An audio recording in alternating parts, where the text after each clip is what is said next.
Good afternoon, everyone. Welcome to the State Department. I have three things at the top, so just give me a minute and then we'll get to your questions.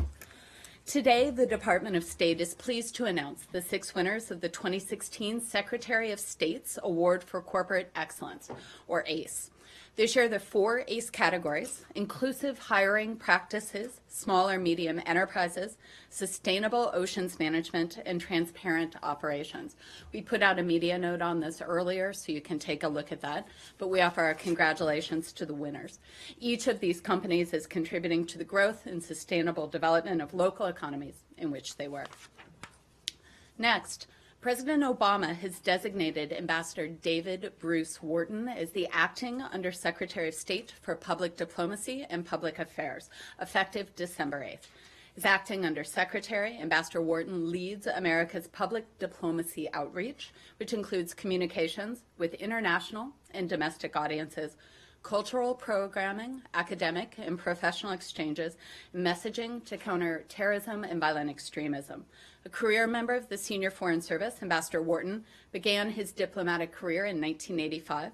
He served most recently as the Principal Deputy Assistant Secretary in the Bureau of African Affairs. He was also Ambassador to Zimbabwe from 2012 to 2015. So our congratulations to Ambassador Wharton. Next, a quick update on the Secretary's travel. As you know, Secretary Kerry attended the OSCE Foreign Ministerial earlier today in Hamburg. I think you saw his remarks at that meeting. He emphasized the importance of the OSCE's principles as well as the need for full implementation of the Minsk agreements as the only way forward for peace in Ukraine. Prior to the ministerial meeting, the Secretary also participated in a meeting with civil society activists from Europe and Central Asia, where he had a chance to express the United States' enduring commitment to supporting the essential work of human rights defenders, lawyers, independent journalists, and other members of civil society. With that, we have Matt Pennington joining us. So we'll turn it over to Matt. Great, thanks. Can you tell us a bit about Secretary Kerry's talks with Foreign Minister Lavrov? Sure. And is there any agreement on rebels withdrawing from Aleppo? And are there going to be technical talks on this in Geneva at the weekend? So there was a lot of news that happened right before I came out, so I have a few things to say on that. I think, as you all know, and you saw our statement earlier, we've been working to de-escalate the violence. Our concern has been getting aid in and ensuring that people can stay in their homes. We are preparing to work on next steps. Secretary Kerry spoke by phone today with Foreign Minister Lavrov about the situation on the ground in Aleppo. They agreed to continue discussions about establishing a framework for a ceasefire that will allow the delivery of aid, of desperately needed humanitarian aid, as well as the safe departure of those who wish to leave the city. As you've seen, Foreign Minister Lavrov did announce technical discussions in Geneva on Saturday. The specific nature of those talks, these follow-on discussions, are still being worked out. As these technical discussions are finalized, I'll have more to offer. It might be later today, it might be tomorrow.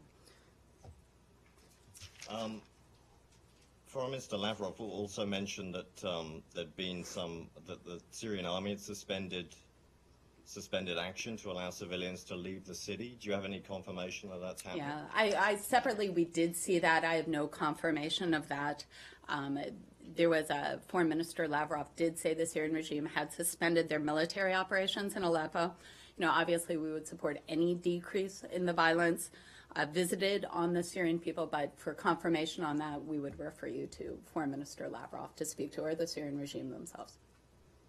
So how optimistic are you at this point that there is going to be some sort of agreement on a rebel withdrawal and improvement in the humanitarian conditions? Well, what I would say is that, we continue to look at the modalities and the granularities of these technical talks. We remain engaged. If we believe these technical talks will be useful, we will certainly move forward with them. There's still discussions that are happening now, and when I have an update, I'll certainly provide it. Hey, Agana. When you say withdrawal, that would include any civilians and also opposition forces? It would be anyone who is interested in leaving. But our position all along has been that people shouldn't have to leave their homes.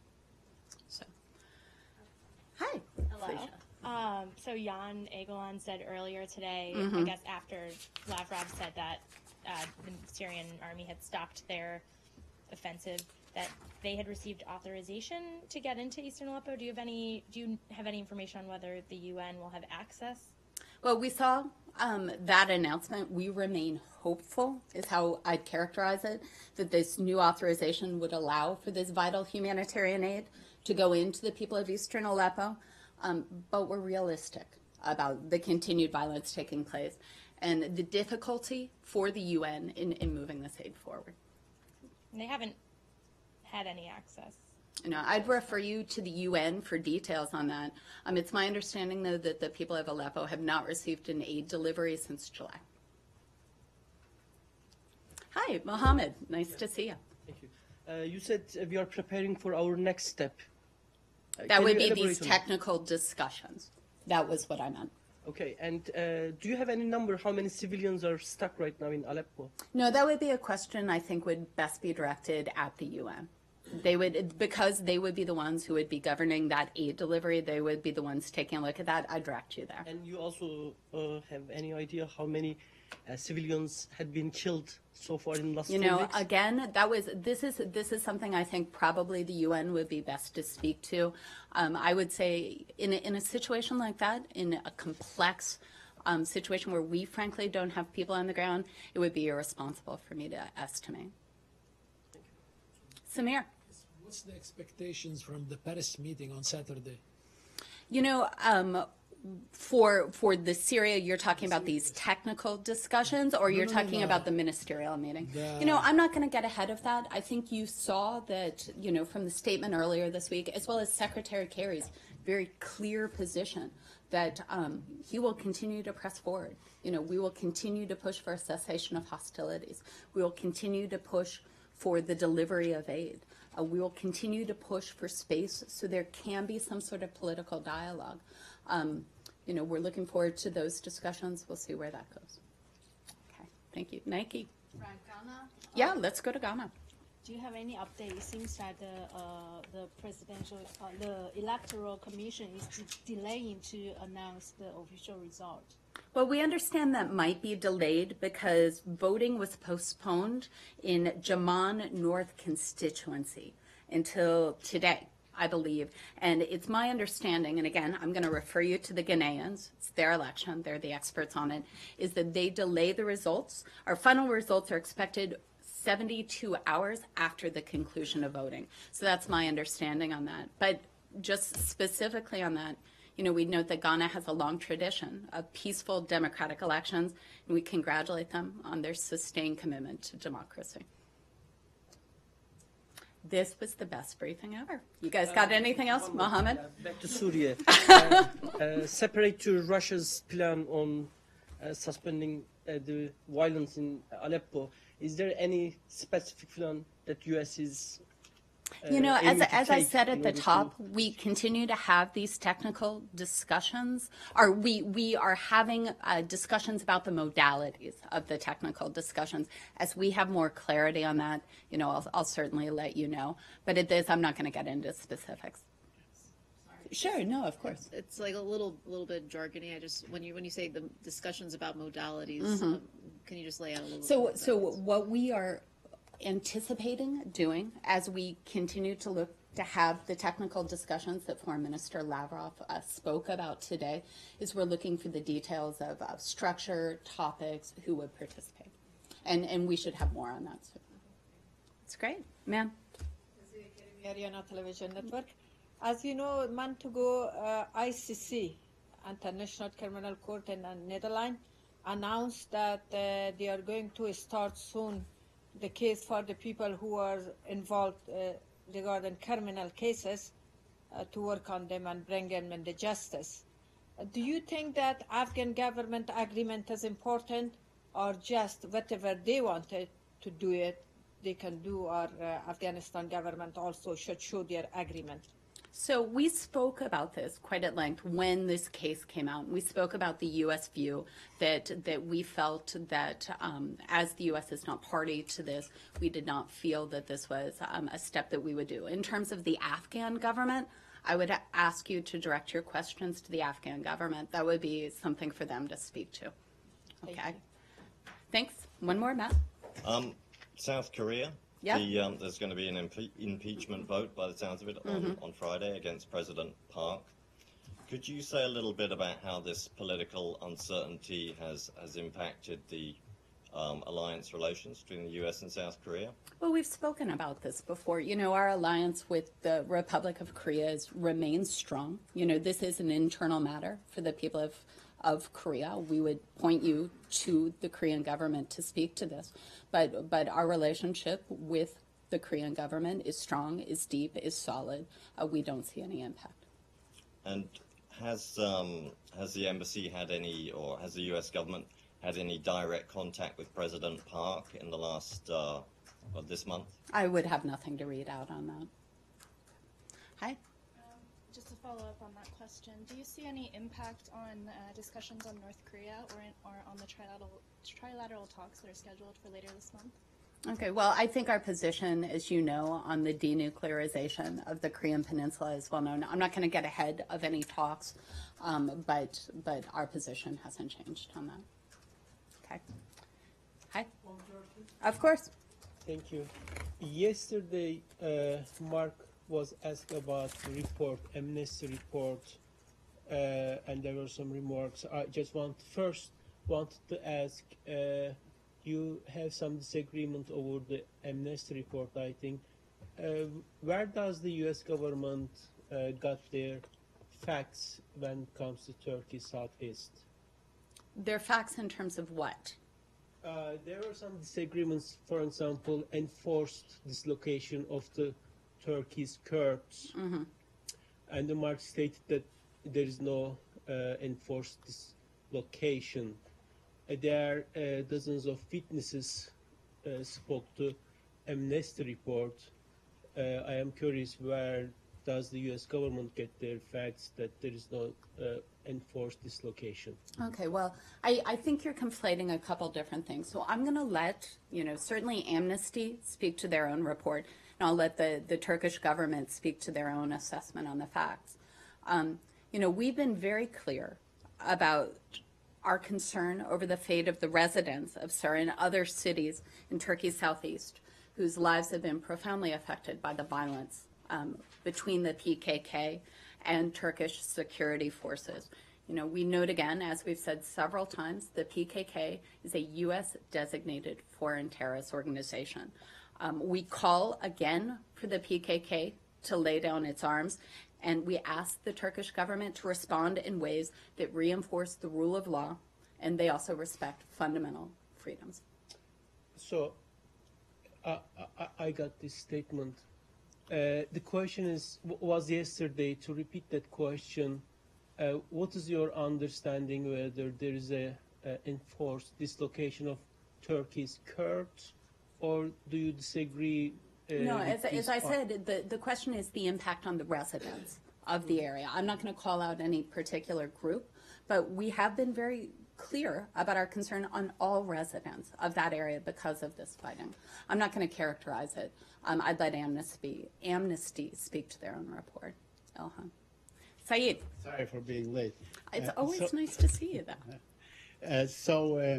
This claim by the Russians that the Syrian army stopped Operation in Aleppo, you probably already addressed that. I did. But how is it impacting what's going on? I think you've seen this claim is about 2 hours old. Okay. One, we can't confirm it. Two, I'm not going to characterize it. But will that, in your view or your understanding, does it call for the departure or of the fighters from the whatever? I would let Foreign Minister Lavrov's team speak directly to his statement. It would certainly not be for me to speak for the foreign minister. As we've said, I'm not in a position to confirm that. We've seen these reports as well. We would welcome anything that improves the lives of the Syrian people who have been bombarded in the city, for weeks on end. So are we likely to see in the next couple of days, some sort of an agreement? As I said, we're taking a look at getting to a point where we can have these technical talks. As soon as I have something to share, I certainly will. Okay, and my last question. Of course. Is will the United States consider arming the rebels once again, or at least the moderate opposition? No, as we've call had this them? conversation Right, on right. it. Our position has not changed. Because the fighting is still ongoing, in the countryside, and Homs and Hama and Latakia. I mean, and many, No, many and places we've been that's very all. clear, even if Aleppo falls, certainly the war's not over. But our position has not changed on that. Okay. Lori, Do you have a readout on the meeting that Special Envoy Brett McGurk had with the Chancellor of the Kurdistan Region Security Council this morning? actually, this was sort of a follow-on meeting to the meetings that the special presidential envoy had in Iraq. So it continued those conversations. I would point you to the incredibly extensive media note that we put out yesterday from his meetings in Iraq. So there wasn't anything different? No, so it was a continuation of those. Okay, I have two more questions. Sure. The Masroor Barzani, the Chancellor of the Kurdistan Region Security Council, just gave a talk at the Wilson Center. And he remarked that before there was ISIS, there was Al-Qaeda in Iraq, and after ISIS, there's likely to be something else unless we get this right. What he said was that the root cause of this radicalism was a political failure in Iraq. What would be your comment on that observation? Would you tend to agree, or do you think it's not? I wouldn't speak to the Chancellor's remarks. That would be for him to explain that. I would say that we continue to stand with the people of Iraq. We have been very supportive of the reforms that this government has continued to advance through their legislative process. We believe in a democratic, unified Iraq. We think that's the future of the country. I'd also note, though, too, that they have made enormous gains fighting Daesh. We never said that this would be an easy fight, but we are really seeing progress on the ground. Because something else, not only he, but many others have said, is there's been so much bloodshed, and it's still very immediate in people's minds and their hearts, that it's impossible for people to go back to what existed before, because they don't trust, one element doesn't trust another. Is that something a perspective you're sympathetic to? I think we're sympathetic to the idea that the people of Iraq have certainly suffered. They've suffered under Daesh. They suffered under, the range of violent extremism within their own country. However, we have faith in the people of Iraq. We continue to believe that they're making significant progress. Okay. My second question then involves the remarks of Henri Barkey, who worked in this building under in the Clinton years. So, and he made the observation that countries like Turkey and Jordan, which are hosting millions of refugees from this ISIS crisis, their burden is recognized, and they get the kind of support that comes with recognition of the burden of caring for these refugees. But the Kurdistan region hosts 1.8 million, it shelters 1.8 million people, and Barkey made this observation, and doesn't receive the same kind of recognition nor the same kind of support. And the Chancellor agreed. He suggested the issue was that these were technically internally displaced persons, and he emphasized that they really did need more help for the humanitarian needs of these people, particularly with the winter now upon us. And I wondered if you had any plans to increase your support for the IDPs that the Kurdistan region is sheltering, or to mobilize international support for that humanitarian need? Well, I've got nothing to announce as of right now, and I would let Mr. Barkey, as a private citizen, speak for himself, of course. We're very cognizant of the impact that internally displaced people and those fleeing violence have in Iraq. We're very cognizant of the need for aid. The United States continues to supply aid to the government of Iraq, and will continue to look to meet needs as they emerge. Sayed. Follow up Sure. on that issue. I mean, you talked about the Iraqi people suffering from Al-Qaeda and ISIS, but they also suffered from the war and occupation and so on. And what was missing, I mean, I remember being there for so long, it was missing is national reconciliation. What is missing today in this dialogue is national reconciliation. After all, the current prime minister is of the same party as the former prime minister.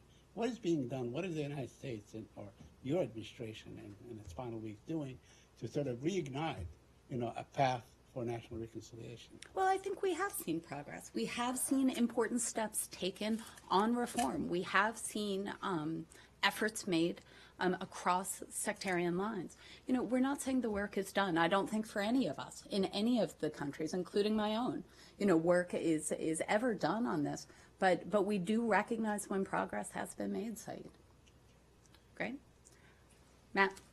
One last one on Asia. Sure. The Philippine government said today that it was highly unlikely that it would allow the United States to use its country as a base for freedom of navigation operations in the South China Sea. I wondered if you had any response to that. No, I haven't seen the comment, so I couldn't speak specifically to that. But our opinion, our view, our adherence to freedom of navigation is well known. We will fly, we will sail anywhere within international waters, and we will continue that. Thank you, guys. Oh, wait, no, Saeed. No, I'm always happy to talk to you. Questions Of course. on the Palestinian-Israeli issue. First of all, what is your reaction to the passage of the first step of the annexation bill or the legitimization? Yeah, we've spoken about this several times over the last couple days. As we said, measures were taken yesterday and early today. Yeah, so. I would just reiterate what we've said before. We're deeply concerned. We view this as a way that is paving for the unprecedented legalization of these outposts deep in the West Bank. Thousands of settlement housing units. These are illegal under Israeli law. We believe this would be profoundly damaging to prospects for a two-state solution. No. Also, let me just follow up on the issue of the Palestinian delegation coming to town next Sure. week. Yes. Okay. So, if you have any more information to share with us on that. Yeah, thank you. This is a question on the Palestinian dialogue. I think you asked yesterday. Right. So the State Department is hosting a political dialogue. This is one of a series that we do with the Palestinians. It's led by the Principal Deputy Assistant Secretary for the Bureau of Near Eastern Affairs, Stu Jones. The dialogue will take place December 12th. The discussion, this particular one, will touch on a number of issues of mutual interest. This includes civil society, travel issues, countering violent extremism. As I mentioned, we have a series of these dialogues. We've recently held a dialogue on educational issues, which I think we talked about with Samir maybe a couple weeks ago. We've also held one on economic issues.